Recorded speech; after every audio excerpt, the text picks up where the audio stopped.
Hello అండి, అందరికీ నమస్తే. మా శ్రేయాన్షి బర్త్డే ఏప్రిల్ 27th అనమాట. ఆ రోజు వాళ్ళ పెద్దనాన్నగారు, పెద్దమ్మ, వాళ్ళ అన్నయ్యలు కేక్ కట్ చేయించారు ఈ సెకండ్ బర్త్డేకి. సో ఇంట్లో సింపుల్గా టెడ్డీ బేర్ థీమ్తో డెకరేట్ చేశాము.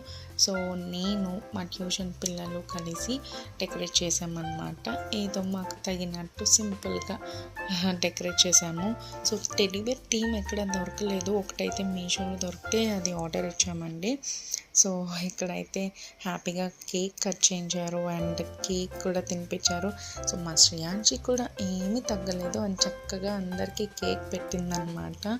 సో చాలా హ్యాపీగా అయితే అయిపోయింది.